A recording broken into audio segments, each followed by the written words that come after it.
Allahu Allahu Allahu Allah Allahu Allahu Allahu Allah Allahu Allahu Allahu Allah Allahu Allahu Allahu Allah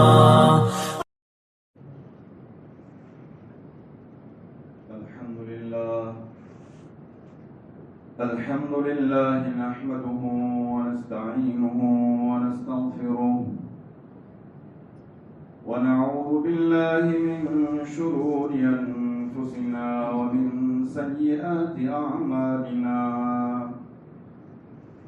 من يهده الله فلا مضل له ومن يضلله فلا هادي له ونشهد أن لا إله إلا الله وحده لا شريك له ونشهد أن سيدنا ونبينا وشفيعنا وكريمنا وطبيبنا وحبيبنا وإمامنا محمدا عبده ورسوله صلى الله عليه وعلى آله وأصحابه وأزواجه وذرياته وسلم تسليما كثيرا كثيرا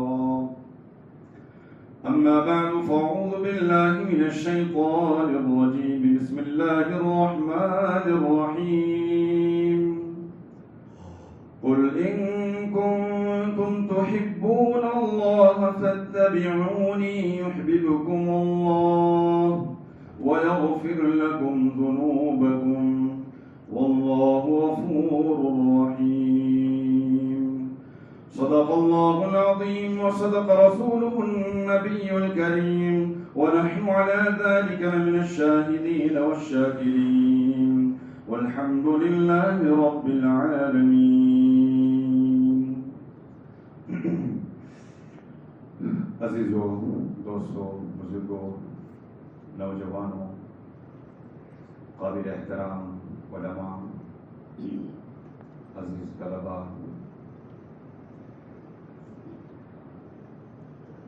اللہ رب العزت کا بے انتہا فضل ہے، کرم ہے اس رب کائنات کا کہ حق تعالی شانہ نے ہمیں دین کی بات کو سننے کے لیے، سمجھنے کے لیے اللہ نے ہمیں جمع فرمایا اور توفیق عطا فرمائی. سب سے بڑی بات، اللہ نے ہمیں ایمان کی دولت سے سرفراز کیا. دنیا میں لاکھوں کروڑوں انسان ایسے بے ایمان ہیں جن کے دلوں میں ایمان نہیں، دل خالی ہے اور اپنے دلوں کے اندر کفرستان کو بسائے ہوئے ہیں. رب کائنات ہم جتنا فضل اور جتنا احسان مانے اتنا کم ہے کہ اللہ تعالیٰ نے ہمیں ایمان کی دولت سے مالا مال فرمایا. میرے عزیزوں، آج آپ کے رویدرا کی سرزمین پر آ کر مجھے کچھ لب گشائی کرنا بھی ضرور نظر آتا ہے، کیونکہ آپ کی سرزمین نے ایسے ایسے علماء کو جنم دیا ہے کہ جو محدثین، مفسرین اور بڑے پائے کے بزرگ اس سرزمین سے گزرے ہیں. مولانا سلیمان صاحب حافظی کا اصرار رہا، ان کا حکم رہا کہ آپ رویدرا جائیں اور ہمارے بستی والوں کو، گاؤں والوں کو کچھ باتیں دین کی، کچھ باتیں حالات حاضرہ کی پیش کریں. اس غرض سے حاضری ہوئی ہے میرے دوستوں. اللہ رب العزت نے محسن کائنات، فخر موجودات، آقا دو جہاں، سرکار دو عالم صلی اللہ تعالی علیہ وآلہ وسلم کو اس کائنات میں ہم سب کے لیے رحمت بنا کر کے بھیجا. اللہ کے نبی صلی اللہ تعالی علیہ وآلہ وسلم جب اس دنیا میں تشریف لائے تو یہ دنیا ایسی تاریکی میں پھیلی ہوئی تھی دور تک کوئی اجالا، کوئی روشنی اور کوئی رمق محسوس نہیں ہو رہی تھی۔ لوگ قبیلوں میں بٹے تھے، لوگ خاندانوں میں بٹے تھے، آپس میں جنگیں ہو رہی تھی، اور ایک کفرستان کا عجیب و غریب عالم تھا۔ ایسے موقع پر اللہ رب العزت نے آخری نبی جناب محمد رسول اللہ صلی اللہ تعالی علیہ وآلہ وسلم کو اس دنیا میں مبعوث فرمایا۔ قیصر و کسریٰ کا جلوہ تھا، آپ کی ولادت باسعادت کے موقع پر قیصر و کسریٰ کے محلوں کے اندر شغاف پڑنے لگے۔ آپ تاریخ اٹھا کر کے کبھی پڑھنا کہ قیصر و کسریٰ کون تھے، کیسا ان کا دبدبا تھا، کیسی ان کی حکومتیں اور سلطنتیں چلتی تھی۔ انہوں نے دیکھا کہ ہمارے محلوں میں اتنے عالیشان محل بنے ہوئے، اتنی لاگت سے بنے ہوئے، اتنے مضبوط قلعے ہیں، اس کے باوجود ہمارے ان قلعوں میں شغاف اور دراریں کیسے پڑ گئی۔ نجومیوں کو بلایا۔ بہت مختصر بات عرض کرنا چاہتا ہوں، نجومیوں نے کہا کہ جس رحمت للعالمین اور آخری نبی کی ولادت باسعادت ہونے والی تھی، وہ نبی اس دنیا میں تشریف لیا ہے،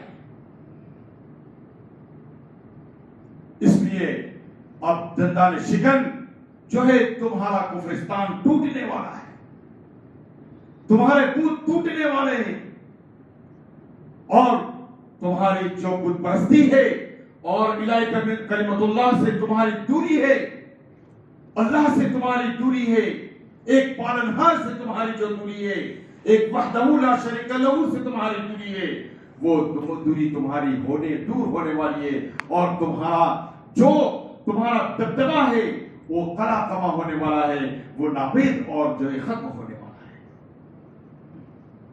بڑی تاریخ لمبی ہے میرے دوستوں، یہ اس لیے میں نے عرض کیا کہ ربیع الاول کا موقع اور اس کا مہینہ شروع ہو گیا ہے۔ بارہ ربیع الاول کو نبی پاک صلی اللہ تعالی علیہ وآلہ وسلم کی ولادت باسعادت ہے۔ خود رب العالمین نے کہا قل ان کنتم تحبون اللہ فاتبعونی یحببکم اللہ ویغفر لکم ذنوبکم۔ میرے دوستو دیکھیں اللہ رب العزت نے کتنے اچھے انداز میں اپنے محسن کو کہا کہ آپ لوگوں کو کہہ دیجئے کہ اگر کوئی تم سے محبت کرنا چاہے، یعنی اللہ کی معرفت، اللہ کی محبت، اللہ کا عشق کوئی اگر حاصل کرنا چاہے، فاتبعونی یحببکم اللہ، وہ پہلے آپ سے محبت کرے، آپ کی اتباع کرے، آپ کی سنتوں کی اتباع کرے۔ فاتبعونی یحببکم اللہ ویغفر، اللہ تعالیٰ نے کتنے اچھے انداز میں فرمایا، آپ کہہ دیجئے جو مجھ سے محبت کرے گا، نبی پاک صلی اللہ تعالی علیہ وآلہ وسلم کی اتباع کرے گا، ویغفر لکم ذنوبکم، ہم نے ان کی مغفرت بھی کر دی اور اس کے گناہ بھی معاف کر دیے۔ صرف نعروں سے، زبانی جمع خرچی سے رسول اللہ صلی اللہ تعالی علیہ وآلہ وسلم کی محبت دل میں نہیں آتی۔ ہاں، ایمان کی دو قسمیں ضرور ہے، ایمان باللسان اور ایمان بالقلب۔ زبان سے ادا کرنا بھی ضروری ہے، لیکن دل سے ماننا، محدثین نے لکھا ہے کہ اگر دل سے ماننے سے مراد نبی پاک صلی اللہ تعالی علیہ وآلہ وسلم کی سنتوں پر عمل کرنا ہے۔ محب سنہ حضرت مولانا شاہ حق صاحب نور اللہ مرقدہ کہ ہاں ہمیشہ یہ معمول تھا حضرت کے یہاں، آپ کو محب سنہ کہا جاتا ہے، یہ سنتوں کو زندہ کرنے والا۔ آج دیکھیں ہماری لائف سٹائل کیسی ہو گئی ہے، ہم سنتوں کو کیسے پسے پشت ہم نے ڈال دیا ہے، سنتوں کو کیسے فراموش کیا ہے، ہماری خوشیوں میں، ہماری زندگیوں میں، ہماری غمیوں میں، ہمارے روز پہ مرہ کے اٹھک بیٹھک میں، تمام چیزوں میں ہم نے سنتوں کو پسے پشت ڈال دیا، بھلا دیا ہے۔ محب سنہ رحمت اللہ علیہ کی ہاں آپ سنتوں کو زندہ کرنے والے تھے۔ اگر کسی نے اپنی زندگی میں ایک سنت کو زندہ کر لیا، ایک سنت پر عمل کر لیا، تو 100 شہیدوں کا ثواب اس کو ملا ہے، 100 شہیدوں کا ثواب ملا ہے۔ حضرت والا رحمت اللہ علیہ کے ہاں یہ معمول تھا. آپ سنتوں پر اتنا عمل کرتے تھے. میں ایک بات سفر میں جو ہے اس بات کا گواہ تھا، حضرت کے ساتھ تشریف لے جاتا ہے. میں بھی حضرت کا خادم تھا، حضرت کے ساتھ کہیں جا رہے تھے، ہردوئی سے نکلے، چند میٹر آگے گئے، گاڑی والے سے حضرت نے فرمایا کہ بھائی کیا مسئلہ ہے، گاڑی کو تیز رفتاری سے چلاؤ، تھوڑی اور رفتار سے. کہا کہ حضرت اس کی رفتار بندی ہوئی ہے، امبیسڈر کا زمانہ تھا. کہا کہ حضرت اس کی رفتار بندی ہوئی ہے، اس سے تیز رفتار گاڑی نہیں چل سکتی ہے. حضرت نے کہا کہ ٹھہر جاؤ، سواری کو واپس لوٹا، مجھے تیز سواری چاہیے. اس لیے کہ نبی پاک صلی اللہ تعالی علیہ وآلہ وسلم اس گھوڑے کو پسند کرتے تھے، اس نسل کے گھوڑے کو پسند کرتے تھے جو تیز رفتار چلنے والا ہو. میں تیز رفتاری والی سواری کو پسند کر رہا ہوں. حضرت کو کہا واپس کیسے لوٹ گئے؟ حضرت نے فرمایا کہ تیز رفتار گاڑی ہونی چاہیے، تیز رفتار یہ نہیں ہمارے نوجوان آج جو چلا رہے ہیں. کل میں احمد آباد میں تھا، ایک نوجوان جو ہاپورا سے سفید لے کے جا رہا تھا ڈبل بائک، علماء حفیظ تمام لوگوں کے پیچھے جی ادھر ہو گئے. کہتے ہیں جی ادھر ہو گئے، اس طریقے سے اپنی موٹر بائک کو چلا رہا ہے جیسے ابھی وہ اس کا ایکسیڈنٹ ہونے والا ہے. اتنی مہلک انداز میں. نوجوانوں ایسی تیز سواری نہیں کہا رسول اللہ صلی اللہ علیہ وسلم. آپ کا گھوڑا تو ایسا تیز ترار اور ایسا ٹرین کیا ہوتا کہ وہ آپ کی جو سبیل تھی، جس چلنے پر، جس راستے پر آپ چلتے تھے، کچے راستے ہوتے تھے، لیکن اس دونوں طرف جو چلنے والی اور اس رفتار پر، اس روڈ پر اور اس راستے پر چلنے میں جو دونوں طرف درخت ہوتے تھے، باڑ ہوتی تھی، اس باڑ کی ٹہنیوں کے ساتھ بھی رسول اللہ صلی اللہ علیہ وسلم کے گھوڑے کی جو ہے وہ آپ کی چمڑی یا گھوڑے کے بدن کا کوئی حصہ ٹچ نہیں ہوتا تھا، مس نہیں ہوتا تھا. تو میرے عزیزوں کہنے کا مقصد اور منشا یہ ہے، بہت ساری چیزیں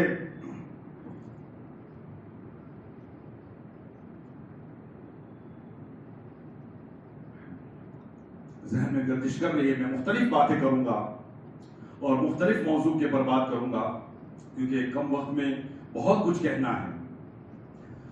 میرے عزیزوں، اللہ تبارک و تعالی نے ہمیں تعلیم دی ہے کہ رسول اللہ صلی اللہ تعالی علیہ وآلہ وسلم کی سنتوں پر عمل کرو.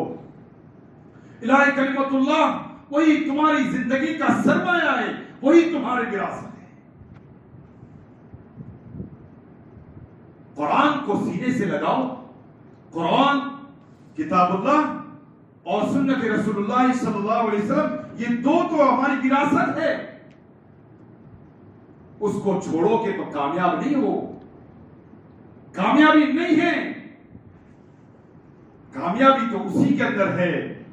کسی شاعر نے کہا مسلمانوں اٹھو قرآن کی عظمت کو چمکاؤ، جہان بے اما کو عافیت کے راز سمجھاؤ. جہان بے اما کو عافیت کے راز سمجھاؤ، زمانہ پھر قرآن ہی سے فیض پائے گا.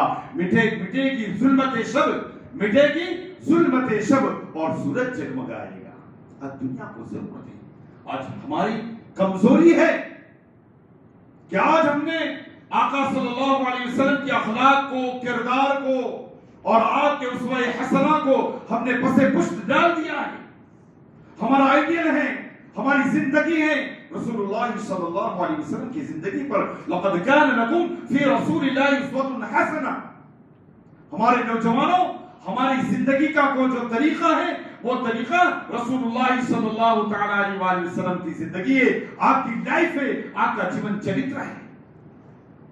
آپ نے جو زندگی گزاری ہے وہ ہمارے لیے نمونہ ہے. ہمیں کسی اور کوئی آئیڈیا اور کوئی نمونہ لینے کی ضرورت نہیں ہے. اگر اس کو سر کا تاج بنا دیا تو دنیا میں بھی عزت ملے گی، آخرت میں بھی عزت ملے گی. ان تنصروا اللہ ینصرکم ویثبت اقدامکم. دیکھا نا آپ نے کہ لوگ ڈٹے رہے، جنگ کر رہے، الہی کلمت اللہ کی بنیاد پر رہے.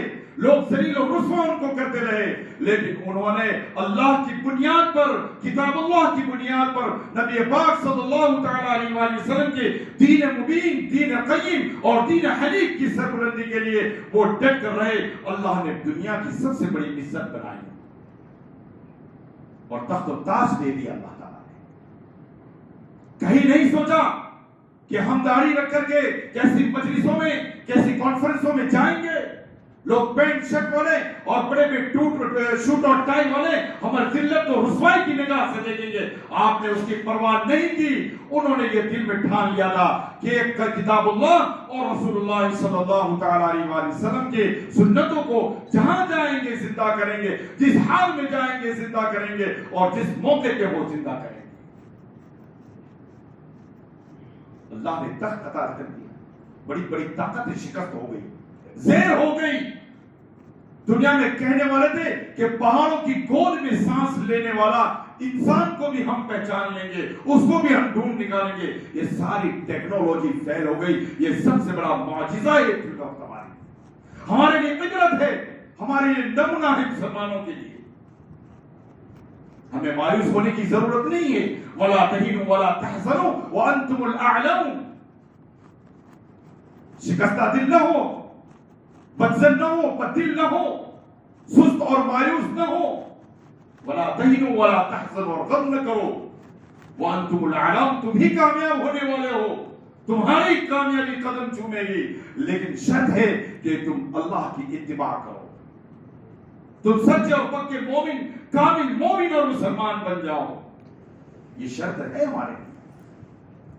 ہم رونا روئیں گے فلاں جگہ مسلمانوں پر ظلم ہو رہا ہے، فلاں جگہ مسلمانوں پر زیادتی ہو رہی، فلاں ہو رہا ہے۔ ارے میرے دوستوں، ہم اپنے گریبان میں جان کر تو دیکھیں ہماری کیفیت، ہمارے حالات کیا ہے، ہم نے شریعت کو کتنا اپنی زندگی میں اتارا ہے، عملی زندگی میں اتارا ہے۔ بظاہر تو ہم بڑے بڑے دعوے کر لیں گے، بڑی بڑی باتیں کر لیں گے،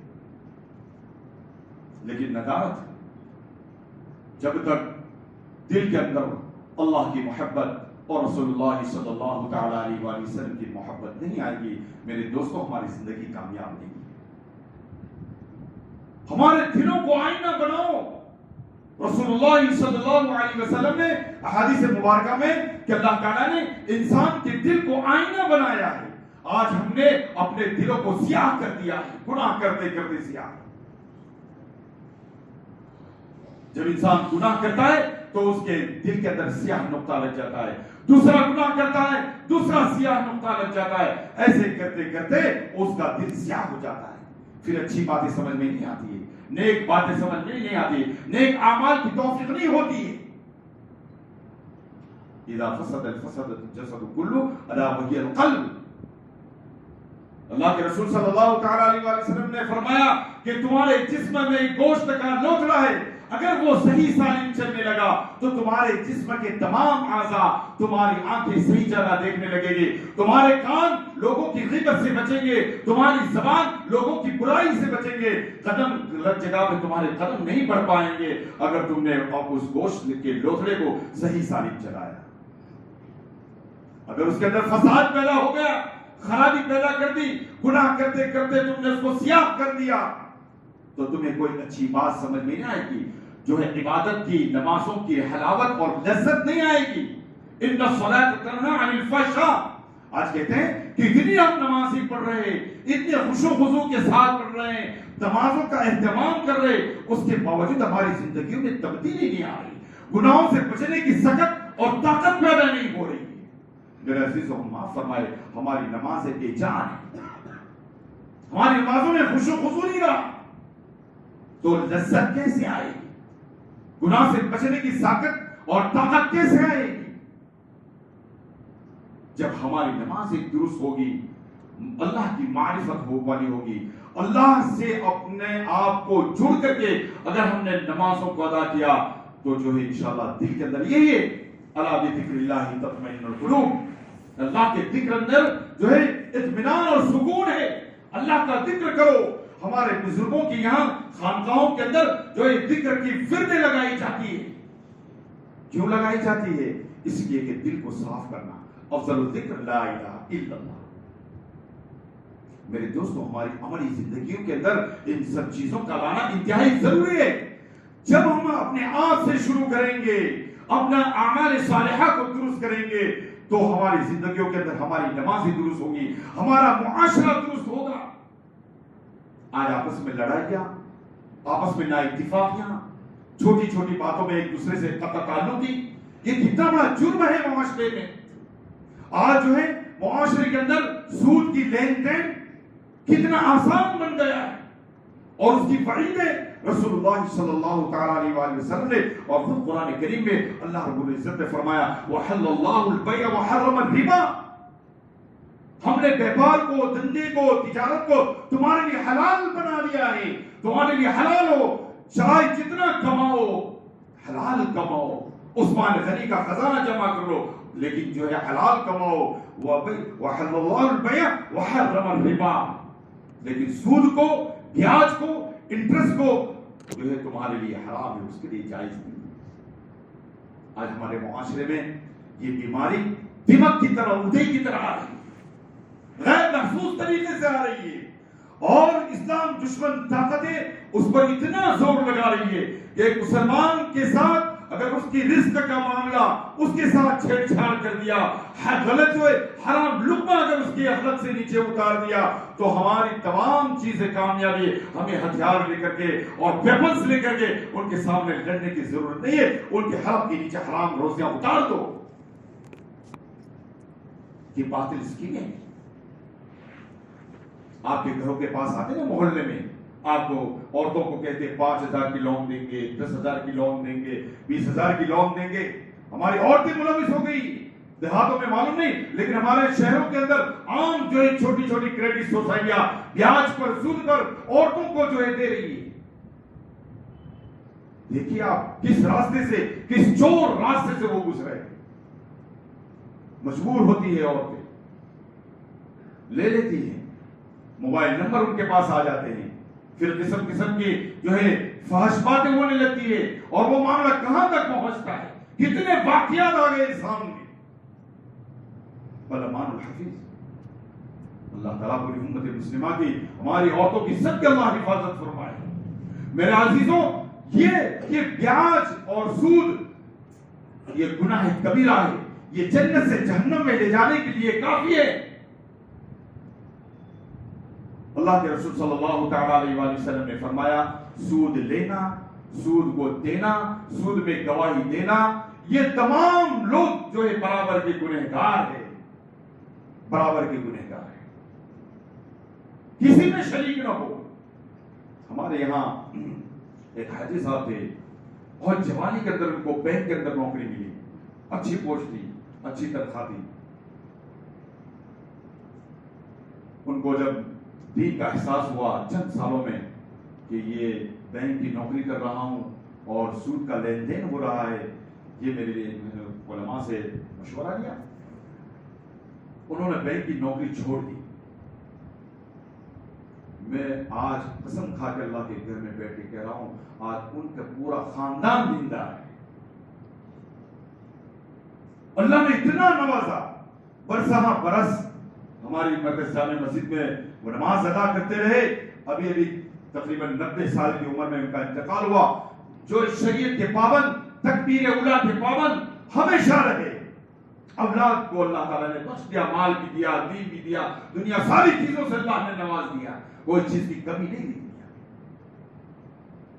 کم وہ تھے, تنہائی میں مجھے ملتے تو کہتے تھے کہ بس جو چھوڑا ہے اس کا سکون اور اس کی لذت آج تک محسوس کر رہا ہوں, آج تک محسوس کر رہا ہوں. بڑھاپا ہو گیا, اب تو دانت بھی نہیں چبانے کے لیے, چلنے کا بھی ٹھکانہ نہیں, بھویں بھی نیچے آ گئی ہے, لیکن جو ہے اس کی لذت جو کرسیوں پر بیٹھ کر کے نوٹوں کے تھپوں کو گن کر لین دین کرتا تھا, اس سے کئی گنا زیادہ لذت اللہ تعالیٰ نے حلاوت مجھے زندگی میں دے دی. میرے دوستو, آپ تصور نہیں کر سکتے ہماری روزیوں کو ہم چھلنی کی طرح چھلنا چاہیے. ہمیں ہم جو ہے اپنے نلوں میں چھلنی لگاتے ہیں, چائے پیتے ہیں, چائے کو گاڑتے تو چھلنی لگاتے ہیں تاکہ کچرا نہ آئے. ہماری زندگیوں میں ہماری انکم ہو رہی ہے, ہمارے پاس جو رزق آ رہا ہے, جو روزی آ رہی, جو مال آ رہا ہے, اس کو چھلنی اچھی بناؤ,